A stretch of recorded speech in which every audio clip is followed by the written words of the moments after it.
আসসালামু আলাইকুম ওরহমতুল্লাহি ওয়াবারাকাতুহু।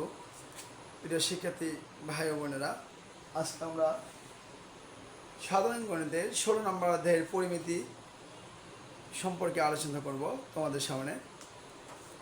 তাহলে আমরা পরিমিতি সম্পর্কে যে বেসিক তথ্য, এই তথ্যটা তুলে ধরব। তাহলে আমরা পরিমিতি সম্পর্কে যে জিনিসগুলো প্রয়োজন, এই জিনিসগুলো যদি আমরা তোমাদের সামনে উঠে ধরি, তাহলে সেই জিনিসটা মনে হয় তোমরা জানলে খুব সহজেই পরিমিতি সলিউশন করতে পারবা। যার কারণে পরিমিতি বেসিক সম্পর্কে তথ্য আজকে আলোচনা করতেছি। তোমরা একটু মনোযোগ দাও। যদি তোমরা সঠিকভাবে এটা আয়ত্ত করতে পারো, তাহলে পরিমিতি তোমাদের জন্য খুব ইজি এবং সহজভাবে উপলব্ধি করা আমার মনে হয় তোমাদের জন্য ইজি হবে। এবং সূত্রগুলো জানলে পরিমিতি যে কোনো জায়গা থেকে কোশ্চেন করলে তোমাদের উত্তর করা অতি সহজেই কোশ্চেন উত্তর হয়ে যাবে। যাই হোক, তাহলে আজকে আমরা সরাসরি চলে যাচ্ছি এখন সূত্রের দিকে, যেগুলো তোমাদের জন্য অনেক গুরুত্ব। আমরা জানি পরিমিতির ইংরেজি শব্দ হচ্ছে ম্যানসুরেশন। ম্যানসুরেশন মানে হচ্ছে পরিমিতি, আর যার জনক হচ্ছে পিথাগোরাস। আর পিথাগোরাস যেহেতু জনক, সুতরাং পিথাগোরাস অবশ্যই এখানে জমি এবং ভূমি সম্পর্কিত তথ্যের অনেক উপাদান তার মধ্যে আছে, যার কারণে সে পিথাগোরাস বিজ্ঞানী হিসেবে অভিহিত হয়েছে এবং তার জন্যই পিথাগোরাস আজকে এই পরিমিতির জনক হিসেবে অভিহিত হয়েছে। যাই হোক, আমরা প্রথমে চিত্র রেখেছি তোমাদের সুবিধার জন্য। সামান্য চিত্র দেখতে পাচ্ছি আমরা এখানে। আয়তক্ষেত্র আমরা জানি হলো, আয়তক্ষেত্র বলতে বোঝায় হলো যে একটা চতুর্ভুজের যে কোনো দুটি বিপরীত বাহু, মনোযোগ দাও, তাহলে যে কোনো দুটি বিপরীত বাহুগুলো সমান এবং সমান্তরাল যদি হয় এবং প্রত্যেকটি কোণ যদি 90 ডিগ্রি হয়, তাহলে আমরা এটাকে আয়তক্ষেত্র বলবো, যাকে আমরা দৈর্ঘ্য এ, দেখো দৈর্ঘ্য এ এবং প্রস্থ বি দ্বারা প্রকাশ করা হচ্ছে। সামান্তরিক যাকে আমরা বলবো যে পরস্পর যে চতুর্ভুজের পরস্পর বিপরীত বাহুগুলো সমান এবং সমান্তরাল এবং কোণগুলো কখনোই সমকোণ নয়, সুতরাং এটাকে বলবো আমরা সামান্তরিক। আর বর্গ বলবো যে চতুর্ভুজের প্রত্যেকটি বাহু সমান এবং প্রত্যেকটি কোণ 90 ডিগ্রি, এটাকে আমরা বলবো বর্গ। আমরা জানি যে রম্বস এবং বর্গের মধ্যে প্রায় সামঞ্জস্য। বর্গ কাকে বলে? যে চতুর্ভুজের প্রত্যেকটি বাহু সমান কিন্তু কখনোই কোণগুলো কি নয়, সমকোণ নয়, এটাকে আমরা বলবো রম্বস। আর ট্রাপিজামের সংজ্ঞা আছে যে যে চতুর্ভুজের পরস্পর দুইটা সমান্তরাল বাহু থাকবে, এটাকে আমরা বলবো ট্রাপিজিয়াম। দেখো, তাহলে আমরা এখন যাচ্ছি সবগুলো পরিসীমা নির্ণয় করবো। এখন মনোযোগ দিয়ে আমরা আয়তক্ষেত্রের পরিসীমাকে আমরা 2s দ্বারা প্রকাশ করে থাকি।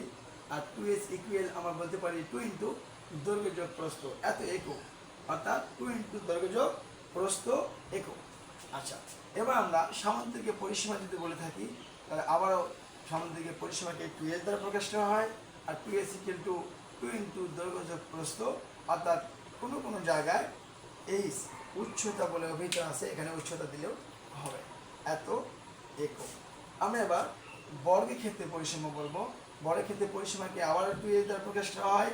আর 2s ইকুয়াল টু আমরা বলতে পারি 4a, অর্থাৎ 4টা বাহুর সমষ্টি। এটা হলো বর্গের একক, অর্থাৎ বর্গের পরিসীমা। এবং রম্বসের পরিসীমা হচ্ছে, যেহেতু বর্গ এবং রম্বস একই রকম, সুতরাং পরিসীমা এবং দুটাই একই হবে, তাই 2s ইকুয়াল টু আমরা লিখতে পারি 4a।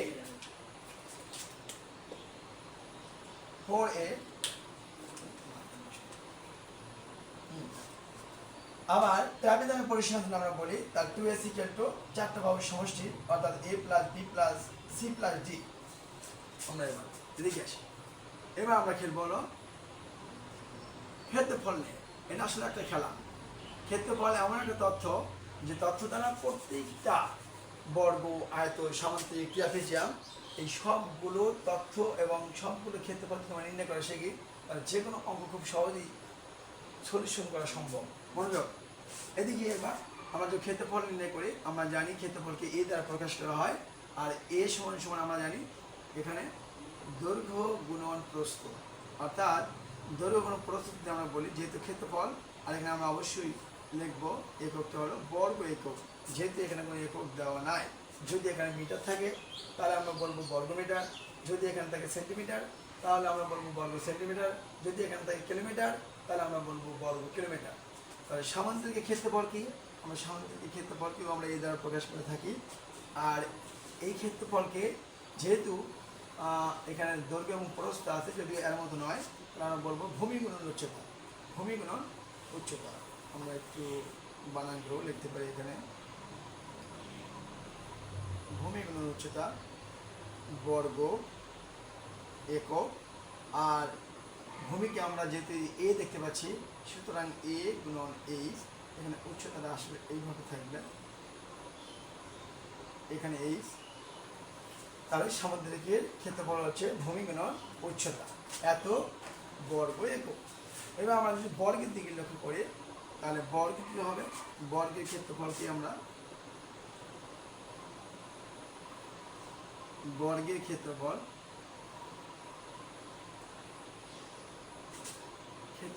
এ, বর্গের ক্ষেত্রফল হবে হলো বাহু গুণন বাহু, বাহু গুণন বাহু। যেহেতু বাহুর দৈর্ঘ্য আমরা এ ধরেছি, তাই আমরা লিখবো এখানে এ গুণন এ বর্গ একক, অর্থাৎ আমরা কেউ কেউ বাহু স্কোয়ার বলতে পারি। আমরা এবার যদি রম্বসের কথা বলি, একই সিস্টেম। আমরা যদি এখানে রম্বস বলি, রম্বস বলে থাকি, রম্বসের ক্ষেত্রফল, রম্বসের ক্ষেত্রফলকেও আমরা এই দ্বারা প্রকাশ করে থাকি। আর রম্বসের ক্ষেত্রফল হচ্ছে আমরা জানি হচ্ছে হাফ গুণন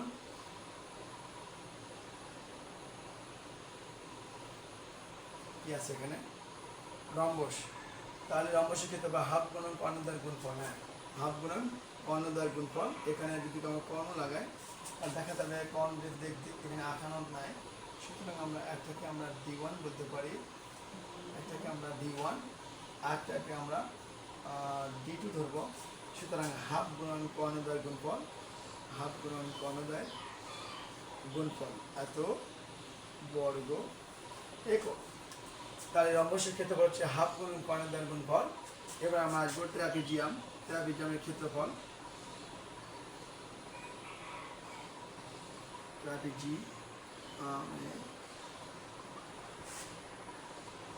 ক্ষেত্রফল এ দ্বারা প্রকাশ করা হয়। এই ইকুয়ালটা আমরা লিখতে পারি কি, যে হাফ গুণন সমান্তরাল বাহু, সমান্তরাল বাহুদ্বয়ের সমষ্টি গুণন উচ্চতা। যেহেতু এখানে উচ্চতা উল্লেখ আছে, তাই আমরা এখানে চিত্রে অবশ্যই উচ্চতা থাকবে, এখানে থাকবে উচ্চতা। তাহলে আমরা দেখতে পাচ্ছি যে সবগুলোই আমরা ক্ষেত্রফল নির্ণয় করা শিখলাম। যে আয়তক্ষেত্রে ক্ষেত্রফল দৈর্ঘ্য গুণন প্রস্থ, সামুদ্রিক ক্ষেত্রফল ভূমি গুণন উচ্চতা, বর্গের ক্ষেত্রফল বাহু গুণন বাহু, অর্থাৎ বাহুর উপর স্কোয়ার এত বর্গ একক। আর রম্বসের ক্ষেত্রফল হচ্ছে হাফ গুণন কর্ণদ্বয়ের গুণফল, এবং ট্রাপিজিয়ামের ক্ষেত্রফল হচ্ছে হাফ গুণন সমান্তরাল বাহুদ্বয়ের সমষ্টি গুণন উচ্চতা এত বর্গ একক।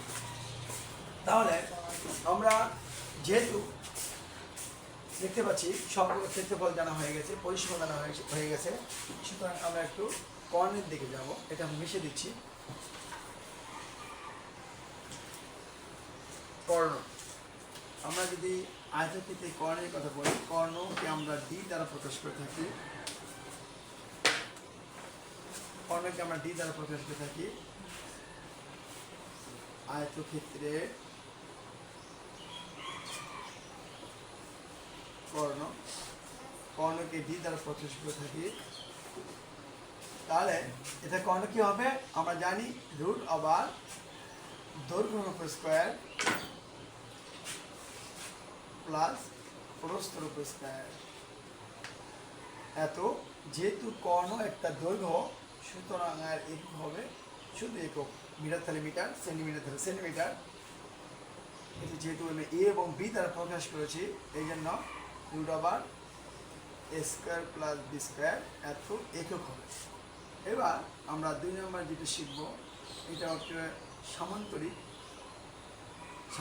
কর্ণ। যেহেতু সামান্তরিক কোনো কর্ণ এখানে সমান নয়, যার কারণে সামান্তরিক কর্ণের কোনো সূত্র এখানে আসে না, তাই আমরা সামান্তরিক কর্ণ এখানে না শিখলে হবে। এটা সূত্রগত কর্ণের জন্য কোনো সূত্র নেই। এবার আমরা বর্গের দিকে যাব। বর্গে যদি আমরা কর্ণ বলি, বর্গের কর্ণ এটাকেও আমরা ডি দ্বারা প্রকাশ করে থাকি, এবং বর্গের কর্ণ হচ্ছে √2 ইন্টু এক বাহুর দৈর্ঘ্য, √2 ইন্টু এক বাহুর দৈর্ঘ্য এত একক। যেহেতু আমি এখানে বর্গের প্রত্যেকটা বাহুকে এ দ্বারা প্রকাশ করেছি, সুতরাং এটাকে বলবো হলো √2 ইন্টু এ একক। আমরা এবার যাব হচ্ছে রম্বসের কাছে। রম্বস বলা হচ্ছে এখানে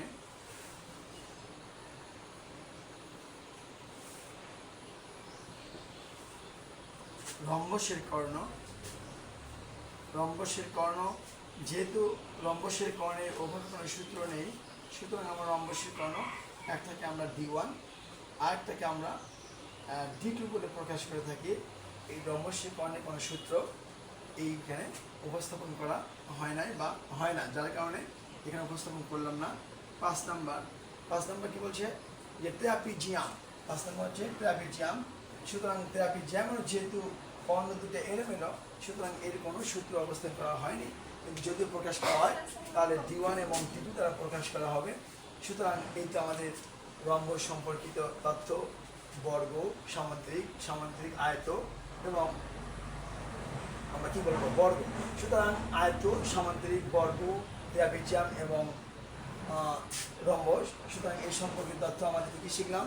একটা হচ্ছে আমরা শিখলাম আয়তক্ষেত্র, ক্ষেত্রফল, দৈর্ঘ্য কত, প্রস্থ কত, উচ্চতা কত। সুতরাং আমরা যেহেতু সবগুলি সম্পর্কেই ধারণা হলো, এখন যদি আমরা পরিমিতি সম্পর্কিত তথ্য বা পরিমিতির মধ্যে যাই, তাহলে অবশ্যই এই সূত্রগুলো কাজে লাগবে।